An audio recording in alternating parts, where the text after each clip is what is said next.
Good morning and welcome to today's home retreat when I'll be offering some reflections on your true greatness. I will never forget the first time I held a newborn baby in my hands in hospital. I think nothing prepares you for that moment. Beforehand you might be tempted to think, what's the big deal? But when you stand there holding that tiny new life in your hands, not even your arms, in your hands, it is amazing. The sense of awe at the miracle, the preciousness of life, each tiny one unique, each one a whole world. So small, and yet it's all there, so much potential already there within, waiting to unfold gradually over a whole lifetime, like the acorn and the tree. It's amazing. And you can't help but marvel at the wonder and mystery of human life. Just think how much there is waiting within all of us to emerge, if we let it. Life is a wonderful vocation, a call, a journey of discovering all the potential that lies waiting for us to discover it and to allow it to emerge. And the choice is ours and ours alone. God has done everything up to the point of our birth, but from then on, because of his total respect for our freedom, he needs our consent, our yes at every step of the journey. He will inspire, he will hint, he will open our eyes, but only we can choose to see and to say like Mary, yes, let it be done in me according to your word. It's up to us to have the courage to choose truth, to choose to be who we sense we most truly are, behind all the evasions and illusions and compromises and fears and uncertainties of our lives.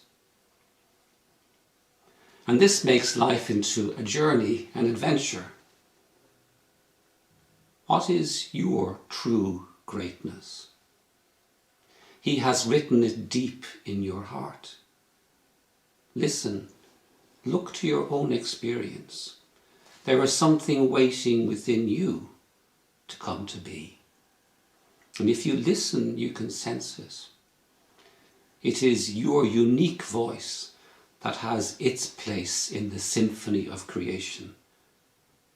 And without it, that symphony is poorer, diminished. And it's waiting for your yes. There's a beautiful poem by Denise Levertov called Annunciation. And in it she describes the moment when Mary's destiny is revealed to her. And God, together with all creation, waits, poised for her answer. Because she has to choose freely. The poem says, we are told of meek obedience. No one mentions courage.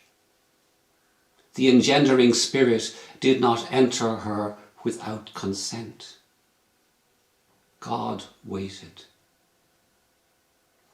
She was free to accept or refuse. Choice, integral to humanness.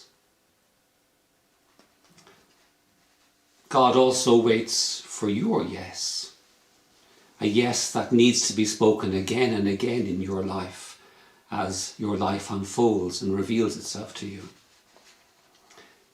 St. Paul in his letter to the Ephesians has a wonderful image where when each of us says our own yes to God's call within us, somehow we find the place that is exactly right for us in life. And all of us, each making our own unique contribution, come together to create something wonderful, what he calls a place where God lives. I'd like to share with you some images, some examples of people who have said yes. Not so much people with amazing talents like concert pianists or astrophysicists, but ordinary people who, because of the fullness of their yes in life, are also extraordinary. Like all of us, really.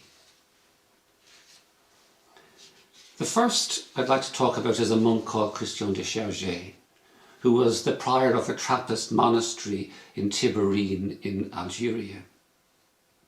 And the story of that community was the subject of a very beautiful film called Of Gods and Men. And it was a time of great political unrest in the country, and the community are warned to leave because their lives are in danger. They're told that if they stay, they will almost certainly die. So the prior calls a community meeting at which he suggests that despite the danger, they should stay, because they belong with these people they have come to know and love, and who love them. Many of the community, all of them in fact, are frightened. They know what saying yes will mean. So after the meeting, they all, each of them, hesitatingly and fearfully, make their own private heroic journey to saying yes. And at the next meeting, when the prior asks for their decision, each of them in turn says, "Yes, I will stay." And all but two are indeed killed in the end. At one point, the prior, Father Christian, knowing he will die, writes a letter of thanksgiving to God for his life. And in it he looks to the time of his death, and he addresses in the letter the man who will kill him. And he says this: "I would like, when the time comes, to have a space of clearness that would allow me to beg forgiveness of God and of my fellow human beings, and at the same time to forgive with all my heart the one who will strike me down. I give thanks to God for all that has happened and will happen in my life. In this thank you, which is said for everything in my life from now on, I certainly include you, my last-minute friend, who will not have known what you are doing. I commend you to the God in whose face I see yours, and may we find each other happy good thieves in paradise, if it please God, the Father of us both." What amazing peace and generosity and acceptance and freedom, born of saying yes to God in his life. Another example. I had the privilege of reading a letter a man wrote in memory of his grandmother. And she had lived to a ripe old age and was the centre of a large family covering 4 generations. And he says this in his thank you to her: "You have watched us grow and have known how to listen. You were the still point around which we have built our lives. You have always received us generously, and with your wisdom you have been for us a secure point of reference in life, even from a distance. You have taught us all what is right, what is good. You have taught us to have a taste for beauty and to have the courage of our own freedom. You have shown us the beauty of life, even in the midst of misfortune. And you have shown us that peace comes from accepting our own limitations as human beings and from offering the guidance of our lives to someone greater, to God. Sometimes we give far more than we know." And finally, an example much closer to home for me. It's a person who shared some of my time in seminary with me many years ago. He left after about 6 months to go instead to work for a charity. But spending time with him during those 6 months taught me a lot. There was about him a solidity, a sense of being rooted in something, of being nourished by something that really gave him life. There was a peace, a completeness, a joy about him that people could sense. And he gave. This was like his default setting. He focused on other people. He would be the one who would give the encouraging word or make the thoughtful gesture, who would notice if someone was a bit down and would go over and laugh and chat with them. And you could see the effects of his presence rippling out through the people around him. And I think I learned from him my proper size as a person, what it means to be really fully human, what the human vocation is really about. And once you've sensed that, it's hard to fool yourself when you ignore it. What is your proper size? In a way, I think we all know it deep down. But what would it be like to let your true self emerge, the self God created you to be? What would it be like if your true capacity for goodness were liberated?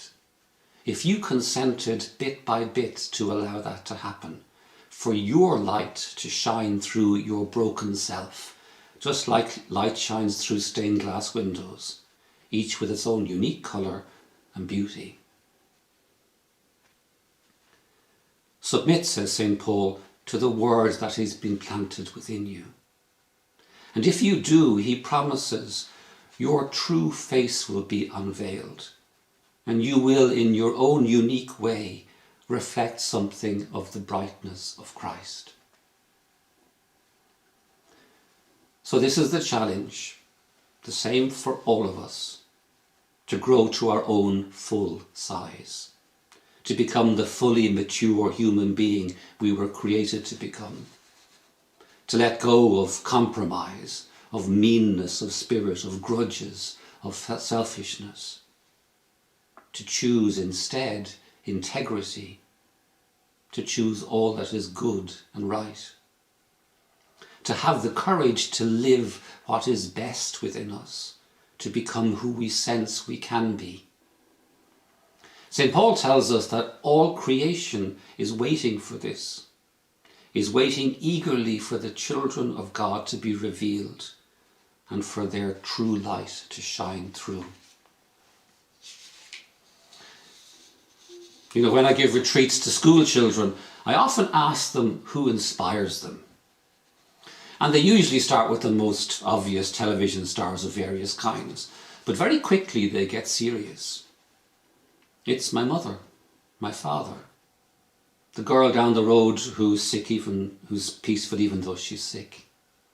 Or the guy in my class who's always standing up for the underdog. Or the person I know who's always doing things for other people. And so on. Remember, the most powerful gifts are not out there somewhere in the distance. They're very close, already here, waiting for us, written within our own very humanity.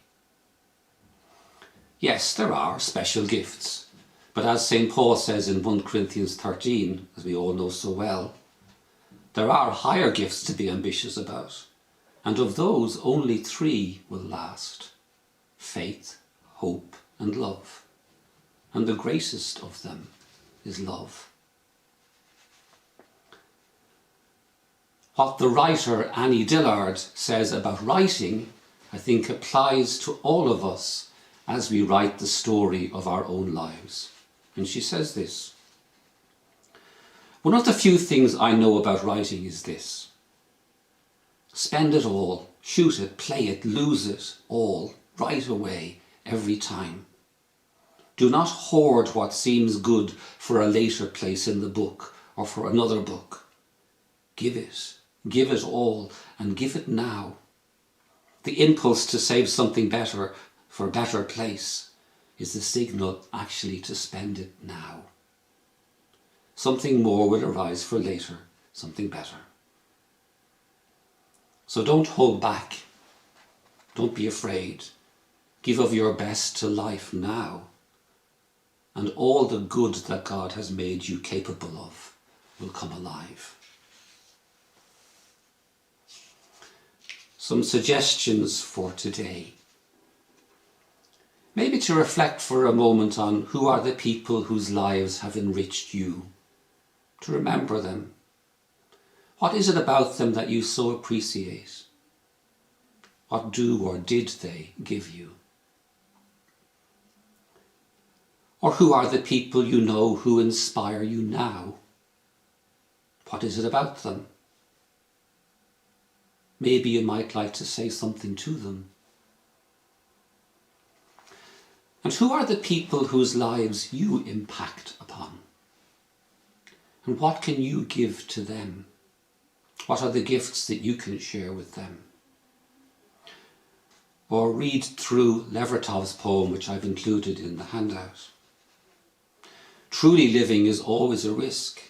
Perhaps ask yourself, how must it have been for Mary?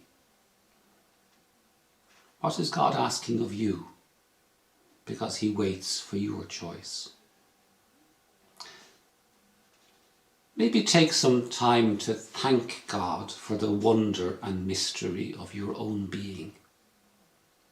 Go out into nature and look around, and if you're able to at some point, to look up at the stars and remember the words of the psalm. When I see the heavens, the work of your hands, the moon and the stars that you have made, who am I that you are mindful of me? And yet you have made me little less than a god. Glory be to the Father, and to the Son, and to the Holy Spirit, as it was in the beginning, is now, and ever shall be, world without end. Amen.